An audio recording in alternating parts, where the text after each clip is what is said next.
sa buksa ng mundo. Samahan ninyo kami ngayon sa isang pambihirang paglalakbay patungo sa isang lupain na ang simpleng paghinga pa lamang ay isa ng tunay na hamon. Isang lugar na kilala bilang bubong ng digdig, mahiwaga, matayog at puno ng mga kwentong hindi pa lubusang nauunawaan. Sa paglalakbay na ito, hindi lang tayo makikinig sa mga salaysay. Tutuklasin natin ang tunay na buhay sa Tibet, kung saan ang kalikasan, agham, pananampalataya at pang-araw-araw na pakikibaka ay nagsasanib sa paraang kapwa kamangha-mangha at malalim. Ang buhay sa Tibet Autonomous Region ng China. Malayong malayo sa akala mo. Mga kaibigan, ngayong araw ay maglalakad tayo patungo sa isang lupain kung saan ang paghinga pa lamang ay isa ng pagsubok. Isang lugar na tinatawag na bubong ng mundo, ang Tibet, ang autonomous region na matatagpuan sa Qinghai Tibet Plateau, na may karaniwang taas na mahigit 4,000 metro mula sa lebel ng dagat. Ngunit ang dahilan kung bakit tunay na natatangi ang lugar na ito ay hindi lamang dahil sa nakakahilong taas nito o sa nipis ng hangin na dahilan para maraming tao ang kailangang magdala ng tangke ng oxygen sa kanilang tabi, kundi dahil din sa napakaraming hiwaga ng buhay, kultura at pagkatao ng mga naninirahan dito na hanggang ngayon ay hindi pa lubusang nauunawaan. Sa paglalakbay natin ngayong araw, hindi lang tayo makikinig. Tunay nating sisilipin ang pinaka-autentikong mukha ng buhay sa Tibet. Isang lugar kung saan ang agham ng kalikasan at pananampalataya ay naghahalo sa isang paraang nakakagulat. Sa kabuuan, matatagpuan ang Tibet sa Qinghai Tibet Plateau. Ang rehiyong ito ay tinatawag na bubong ng mundo dahil sa karaniwang taas nitong lampas 4,000 metro mula sa lebel ng dagat. Matagal nang dala ng Tibet ang isang mahiwagang anyo, ngunit madalas din itong napagkakamalang bahagi ng Mongolia dahil magkahawig ang kasuotan ng mga taong naninirahan sa mga damuhan. Sa katotohanan, ang Tibet ay hindi isang malayang bansa at hindi rin ito bahagi ng teritoryo ng Mongolia.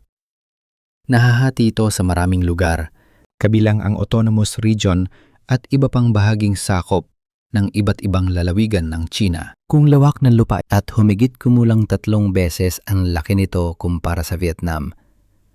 Ngunit taliwas sa lawak nitong yon, kabilang naman ito sa mga rehiyong nasa hulihan pagdating sa ekonomiya sa China.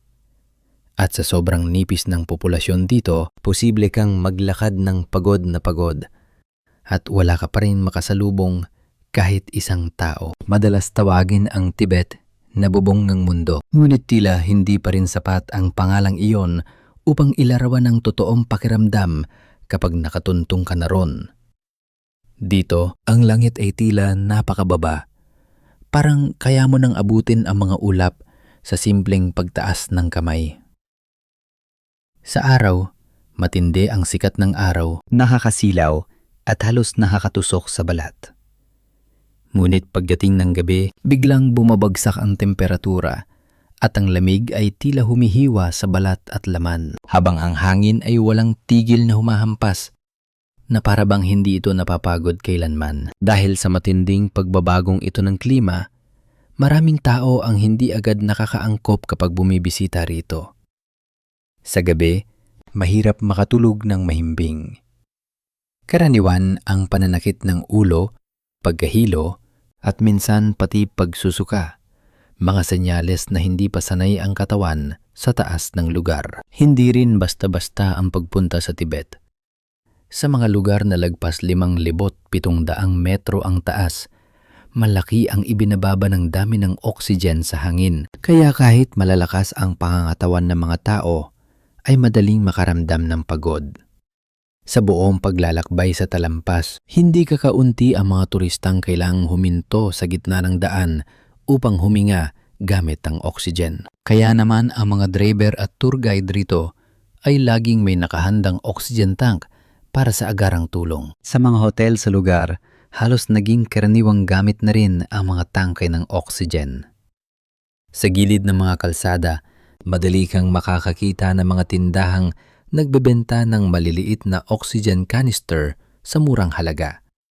Mga 10 yuan lamang o katumbas ng mahigit 30,000 dong bawat isa. Para naman sa mga lokal, hindi na yun gaanong kailangan dahil ganap na silang nakaangkop sa mabagsik na kapaligirang ito.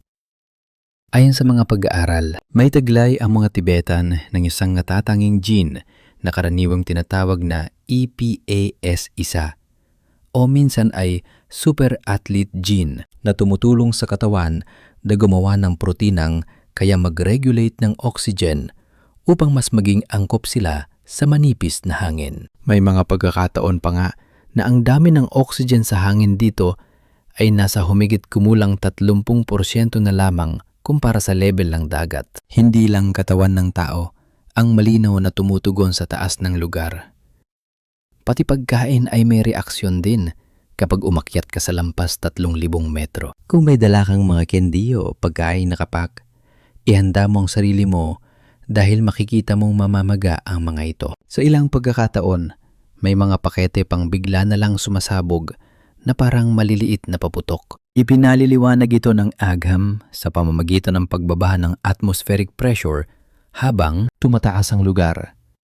Hanggang halos kalahati na lang ito kumpara sa level ng dagat. Dahil dito, lumulobo ang hangin sa loob ng mga pakete ng tinapay, noodles o sausage upang magpantay sa pressure ng kapaligiran. Isa pang kapansin-pansing bagay sa Tibet ay ang mga puting scarf na suot ng mga tao sa kanilang leeg. Hindi lamang yon. Makakakita ka rin ng mahahabang puting talang nakasabit sa mga pader, sa harap ng bahay o sa mga banal na lugar. Taliwas sa iniisip ng marami, ang puting kulay rito ay hindi sumasagisag sa pagluluksa. Sa halip, ito ay tanda ng swerte, kadalisayan at mabubuting bagay sa buhay. Bukod dito, makikita mo rin ang makukulay na prayer flags na iwinawagayway ng hangin malapit sa mga bundok na nababalutan ng nyebe sa buong taon. Ang mga ito ay hindi lamang palamuti, kundi may malalim na espiritual na kahulugan. Sumasagisag ang mga ito sa mga elemento ng kalikasan at sa mga panalangin ipinapadala kasama ng hangin. Kung mas mapagmasid ka, mapapansin mo rin na sa maraming karatula, mas maliit ang sulat na Tibetan samantalang higit na ng hingibabaw ang wikang Tsino. Ibig sabihin, karamihan sa mga bata rito ngayon ay pangunahing tinuturuan sa wikang Tsino. Dahil dito, unti-unting nanganganib na mabura ang maraming tradisyonal na pagpapahalagang kultural sa paglipas ng panahon. At higit pa ron, habang naglalakad ka sa mga lansangan, mapapansin mong siksik na siksik ang mga surveillance camera sa halos lahat ng sulok. Ang mga kagamitan ito ay hindi lamang para sa simpleng pagre-record, kundi may kasamang facial recognition technology at direktang nakakonekta sa pambansang database. Lahat ng kilos, mula sa paglabag sa trapiko hanggang sa maliliit na bagay gaya ng pagtatapon ng basura sa maling lugar, ay maaaring maitala at automatikong maproseso. Nabibigyan ng bawas ang citizen score ng isang tao kapag siya ay lumabag, at kapag naubos ang puntos, kailangan niyang sumailalim sa mga pagsusulit upang maibalik ang kredibilidad niya. Nagdudulot ito ng kakaibang pakiramdam. Sa isang banda, nakatutulong ito sa kaayusan ng lipunan. Ngunit sa kabilang banda, para sa marami, para itong buhay na laging may matang nakamasid. Sa kabila ng mga makabagong pagbabagong ito, napananatili pa rin ng mga lokal na produkto ng Tibet ang sarili nitong natatanging pagkakakilanlan. Kilala ang lugar sa mga likas at mahalagang pagkain at sangkap. Kabilang ang cordyceps, isang pambihirang halamang singaw na itinuturing na napakahalaga, lalo na ang pulang uri nito na maaring umabot sa napakataas na halaga bawat kilo. Bukod dito, mayroon ding mga prutas gaya ng dragon fruit, mangga at durian.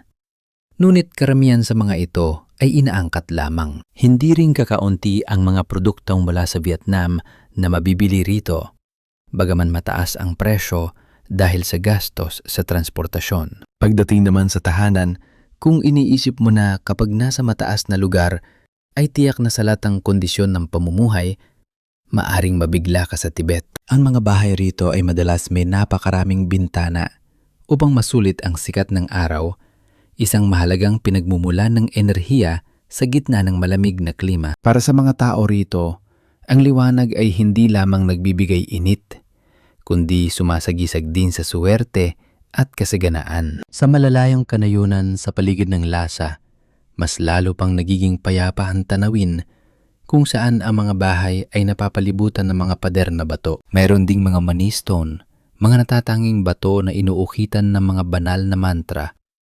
At ang pinakakaraniwan sa mga ito ay ang Om Mani Padme Hum, ang 6 na pantig na may malalim na kahulugan sa Tibetan Buddhism. Kadalasang pinipinturahan ang mga batong ito at inilalagay sa harap ng bahay o monasteryo bilang pagpapakita ng debosyon at panalangin para sa kapayapaan. Isa pa sa nakagugulat sa maraming tao ay ang paggamit ng mga Tibetan ng dumi ng baka bilang pantapal sa dingding ng bahay.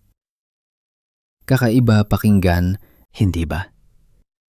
Ngunit sa pananaw ng agham, isa itong napaka-epektibong solusyon. Ang tuyong patong na ito ay nakatutulong upang mapanatili ang init sa taglamig at magbigay lamig naman sa tag-araw. Parang isang natural na insulator. Sa katunayan, sa lokal na pananaw, habang mas maraming dumi ng baka ang nakapahid sa dingding ng isang bahay, mas mayaman ang may-ari nito. Ibig sabihin kasi noon ay marami silang alagang hayop at ang kapansin-pansin, halos wala itong masangsang na amoy. Ayon sa mga lokal, ito ay dahil ang mga baka sa Tibet ay kumakain ng malinis na damo, umiinom ng dalisay na tubig at namumuhay sa natural na kapaligiran. Kaya ang amoy ng kanilang dumi ay kahawig ng tuyong damo o halamang bundok. Kapag bumalik ka naman sa lungsod, makikita mo ang isang napakakilalang tanawin. Maraming tao, lalo na ang matatanda, ang laging may hawak na prayer wheel at patuloy itong iniikot. Isa itong espiritual na gawain na pinaniniwala ang nag-iipon ng kabutihan, nagpapagaan ng pagdurusa, at nagdadala ng kapayapaan hindi lamang sa sarili, kundi sa lahat ng nilalang. Sa mga tindahan, makakakita ka ng malalaking blok ng dilaw na mantikilya, isang mahalagang sangkap sa pang-araw-araw na buhay at pananampalataya ng mga tao rito. Hindi lamang ito ginagamit sa pagkain, kundi pati sa paggawa ng mga bottle lamp para sa mga ritual na panrelihiyon. Sa katunayan, ang pinakatampok na hayop dito, ang yak, ay napakahalaga sa buhay ng mga tao dahil nagbibigay ito ng karne, gatas, mantikilya at marami pang mahahalagang produkto, lalo na sa mga komunidad ng mga nomad. Isa pang kawili-wiling bagay ay ang pagkakaroon ng mga istasyon ng pagrenta ng power bank sa mga lansangan. Ang maliliit na cabinet na ito ay may laman na maraming rechargeable battery at bawat lagayan ay may isang device. Kailangan mo lamang mag-scan ng QR code gamit ang electronic payment app upang magamit ito agad. Kapag tapos ka na, ibabalik mo ang unit at makukuha mo muli ang iyong deposito. Nakakatulong ang modelong ito upang maiwasan ng mga lokal at turista ang pagkaubos ng baterya sa gitna ng daan. Isang napakalaking abala sa digital na panahon. Kahit malalim ang ugat sa tradisyon, hindi rin nawawala sa Tibet ang mga modernong elemento. Madali mo mapapansin na mga karatulang may 2 wika na naglalaman ng mga mensahe tungkol sa mga pulisiya at sa papel ng pamumuno ni Xi Jinping na sumasalamin sa pamamahala at direksyong itinatakda ng Estado. Kasabay nito, nananatili ring malalim ang relihiyosong puso ng Tibet. Ang mga ritual gaya ng full body prostration ay isinasagawa araw-araw. Bata man o matanda, babae man o lalaki, inilalapat nila ang buong katawan sa lupa bilang pagpapakita ng sukdulang debosyon.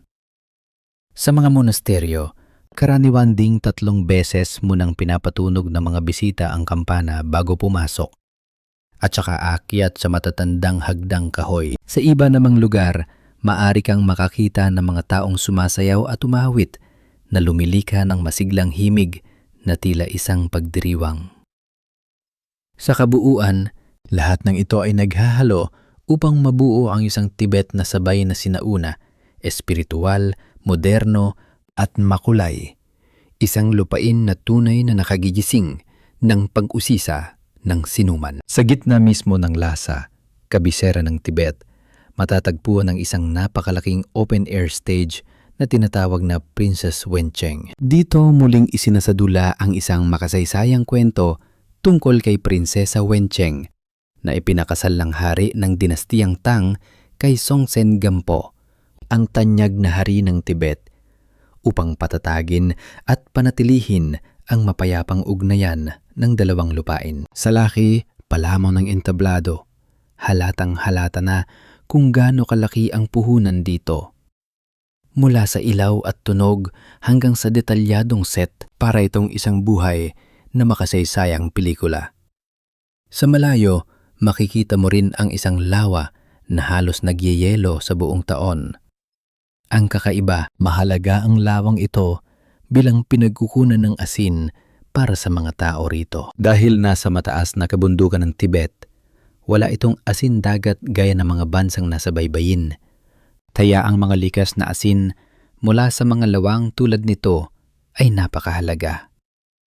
Ang mas nakawiwili pa, bagaman tinatawag itong freshwater lake dahil sa paghahalo ng natutunaw na nyebe, mga mineral mula sa bato, at mga ilog na galing sa walang hanggang glacier, bahagyang maalat ang lasa ng tubig.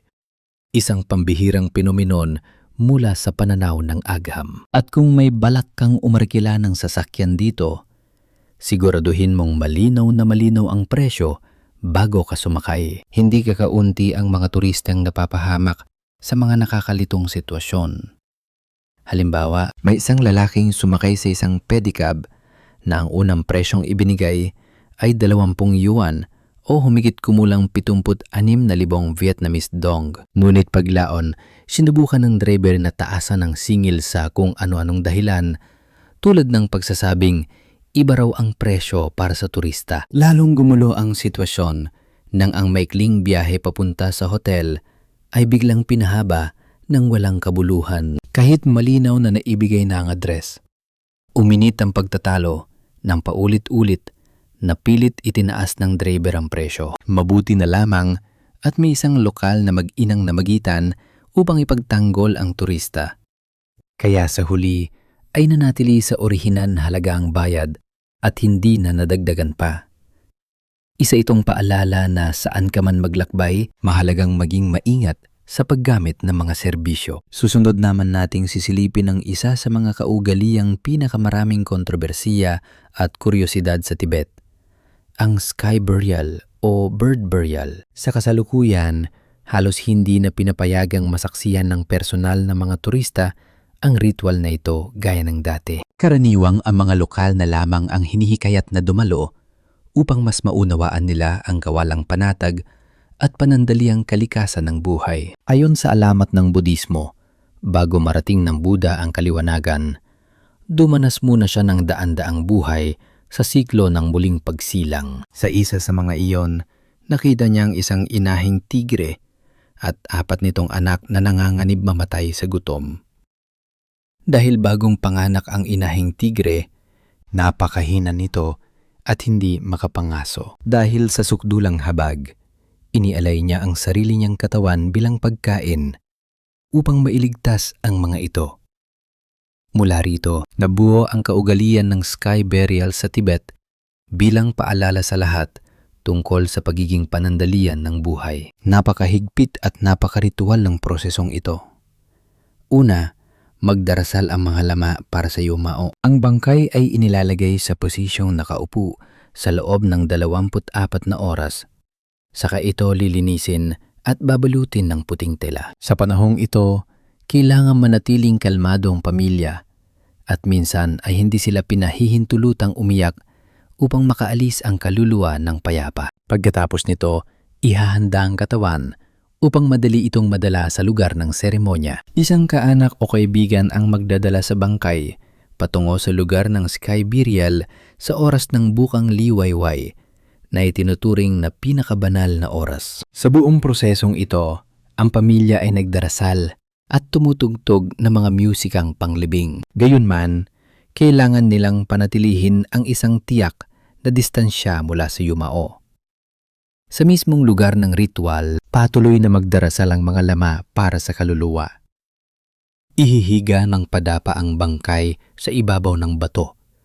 Pagkatapos, ang mga taong dalubhasa sa ritual na tinatawag na rogyapa ang magsisimula ng kanilang gawain. Nagsisiga sila ng juniper upang lumika ng amoy na aakit sa mga buitre. Kasunod nito, ihahanda nila ang katawan at ihahain ito sa mga ibon. Ang mga natitirang buto ay dudurugin at ihahalo sa harina ng barley upang mas madali itong makain ng mga ibon. Sa pananaw ng biyolohiya, isa itong napaka-epektibong anyo ng natural na recycling kung saan ang buong katawan ay nagiging sustansiya para sa ekosistema. Isang larawang maaring makabigla at makapanindig balahibo sa marami. Ngunit puno rin ang pilosopiya tungkol sa pagsilang, pagtanda, pagkakasakit at kamatayan. Ngunit hindi lamang mga manlalakbay na espiritual ang naaakit sa Tibet. Itinuturing din itong paraiso para sa mga adventurer at sa mga mahilig sa pagtuklas.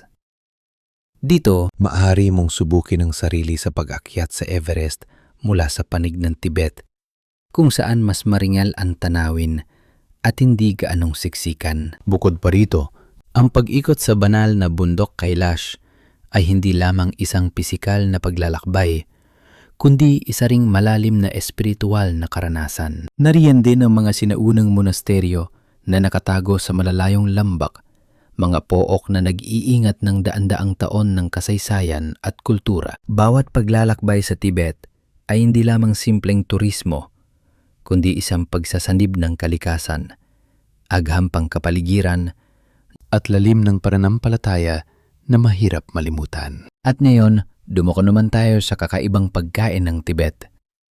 Ang pambungan sa paglalakbay na ito sa kanilang lutuing lokal ay ang tsampa o tampa sa ilang lokal na pagbigkas. Isa itong harina ng inihaw na barley na matatagpuan sa halos bawat tahanan sa Tibet. Ang kakaiba rito, bihira mo itong makita sa mga restauran dahil kadalasan ay ginagawa ito ng mga tao sa sarili nilang bahay sa napakatradisyonal na paraan. Taglay ng paghahanda ng tsampa ang tunay na estilo ng mga katutubo. Hinahalo ang barley flour sa keso at dinaragdagan ng kaunting hilaw na asukal.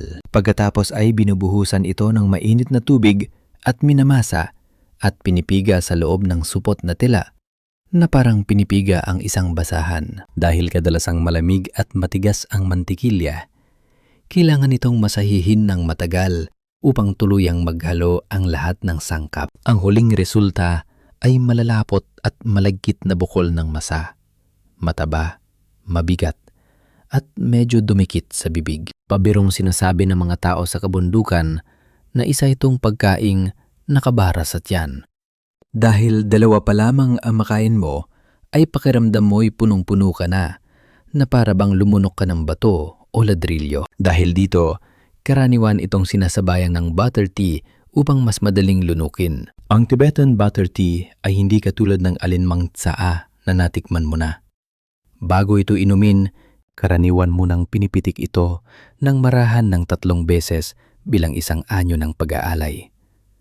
Sa lasa naman, marami ang magsasabing ito ay mamantika, maalat, at malapot na halos kahawig ng sabaw sa halip na karaniwang tsaa. Mula sa pananaw ng agham, napakahalaga ng inuming ito dahil nagbibigay ito ng marami enerhiya at taba na lubhang kailangan sa malamig at kulang sa oxygen na kapaligiran ng Tibet. Sa manalaking kapistahan, lalo na sa Tibetan New Year, ginagamit din ang tsampa sa isang natatanging paraan. Inihagis ito paitaas bilang isang ritual na panalangin para sa kapayapaan, kasaganaan, at maging sa pagtataboy ng masasamang espiritu. Kaya hindi lamang ito basta pagkain, kundi isang bagay na may malalim na espiritual na kahulugan. Bukod dito, gumagamit din ng mga tao ng isang natatanging sawsawang maanghang na ginagawa mula sa dinurog na tuyong sili at hinahalo sa mga halamang tumutubo sa matataas na bundok.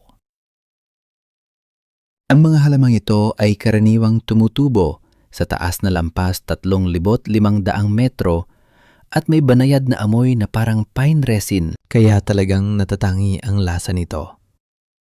Matapos tikman ang mga pangunahing pagkain, maaari mo ring subukan ng isang uri ng jelly na gawa sa itim na pulbos na niluluto kasama ng mantika hanggang sa tumigas bilang isang blok. Hihiwain ito nang nagtitinda ng manipis, ilalagay sa supot, lalagyan ng sausawang maanghang at tutusukin gamit ang maliliit na palito. Mukha man itong simple, nakakagulat na nakakabitin at nakakaadik ang lasa nito.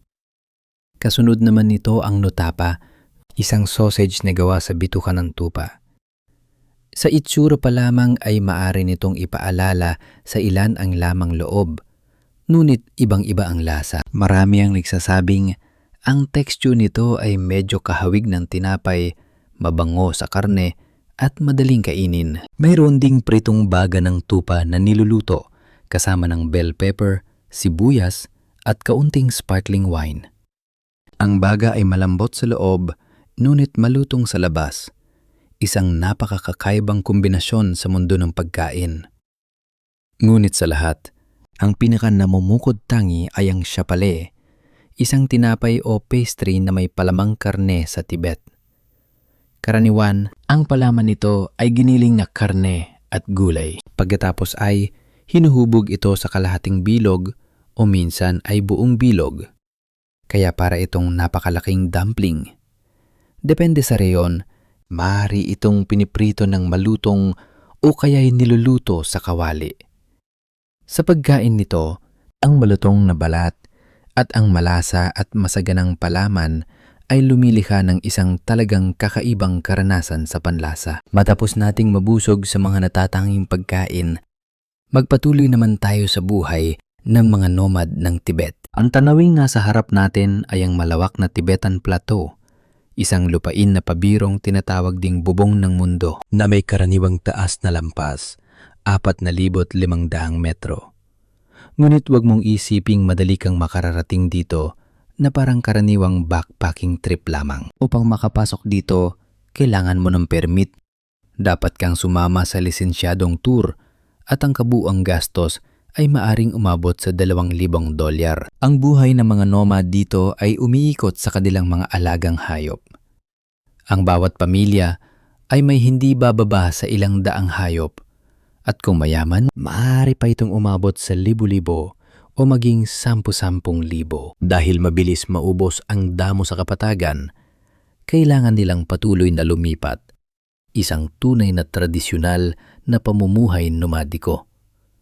Kung saan may damo, doon sila nagtatay ng tolda. Kapag ubos na ang damo, bubuwagin nila ang tolda at ililipat ang kanilang mga alaga sa kabila ng mga bundok upang humanap ng panibagong lupain. Sa taglamig, kapag makapal ang nyebe at halos wala ng damo, napipilitan silang mag-angkat ng pagkain para sa kanilang mga alagang hayop. Dahil sa matinding kondisyon ng pamumuhay, mapapansin mong madalas mamula ang mga pisingin ng mga batang narito dahil sa lamig. Ngunit kahanga-hanga, nananatili pa rin silang seryoso sa pag-aaral. Kahit nomad ang kanilang pamumuhay, naabot pa rin nila ang makabagong edukasyon at napapakinggan din nila ang mga usaping panlipunan at pampolitika. Tuwing umaga, sinusuotan sila ng kanilang mga ina ng mahahabang kasuotang may makapal na balahibo sa loob upang mapanatili ang init. Ang kanilang mga tahanan ay kadalasang mga itim na toldang hinabi mula sa balahibo ng yak.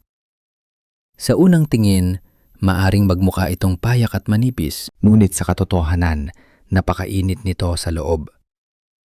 Ang istruktura ng pagkakahabi nito ay nagpapadaan ng banayad na hangin at sinag ng araw, kaya natural nitong naireregula ang temperatura. Kapag umuulan, dumudulas lamang ang tubig sa ibabaw nito na parabang dahon ng lotus at hindi agad tumatagos papasok. Ang isang ganitong tolda ay maaring abutin ng ilang buwan bago matapos. Ngunit maaari naman itong magamit ng maraming taon at kung minsan ay naipapasa pa sa mga susunod na salinlahi. Kapag nasira, tinatagti lamang nila ito gamit ang bagong piraso ng lana.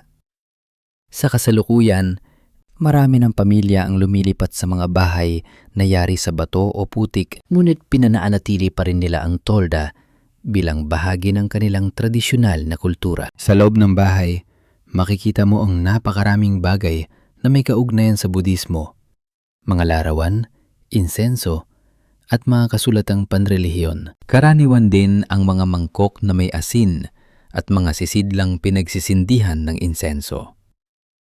Sa paglilinis, gumagamit sila ng mga walis na sila mismo ang gumagawa. May ilan ding may maliliit na lugar para sa pananalangin na gawa sa bato. Minsan malapit sa bahay at minsan ay nasa loob mismo nito. Sa bubong, karaniwang may patong na dayame upang makatulong sa pagpigil ng lamig at mapanatiling mainit ang loob sa gitna ng mabagsik na panahon. Ipinapakita ng lahat ng detalyeng ito ang isang pamumuhay na simple man sa unang tingin, ngunit napakalalim ng pag-aangkop sa kalikasan. Isa itong halos perpektong pagsasanib ng tradisyonal na karanasan at praktikal na kaalamang naipasa sa maraming salinlahi. Kahit ang mga pusa rito ay itinuturing ang bubong o ang tabi ng kalan bilang perpektong lugar para matulog. At napansin mo ba ang supot na paulit-ulit na hinihila pataas at pababa? Sa totoo lang, isa itong tradisyonal ngunit napaka-praktikal na kagamitan. Gumagana ito na parang isang air pump na humihihip ng hangin upang mapanatiling buhay at pantay ang apoy ng kalan. Sa lugar na kulang sa oksigen tulad ng kabundukan, hindi madaling panatiling matatag ang apoy, kaya napakahalaga ng mga ganitong gamit.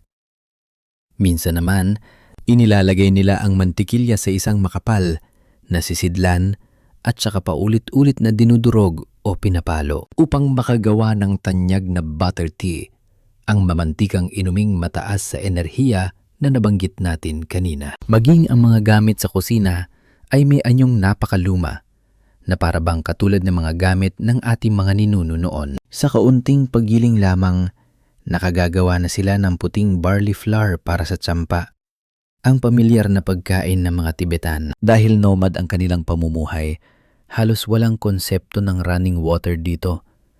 Kaya kailangan kumuha ng tubig mula sa malalayong lugar. Inilalagay ito sa malalaking lalagyan at ginagamit ng napakatipid. Sa paghuhugas ng gulay o sa pagluluto, sapat lamang ang kaunting tubig. Samantala, ang pangunahing pinagkukunan nila ng panggatong para sa pagpainit ay tuyong dumi ng yak. Bago ito magamit, karaniwang ang mga kababaihan sa pamilya ang namumulot at nag-iimbak ng ganitong uri ng panggatong dahil madali itong magsindi, kaunti ang usok at mas ligtas kaysa paggamit ng gas sa masikip na espasyo.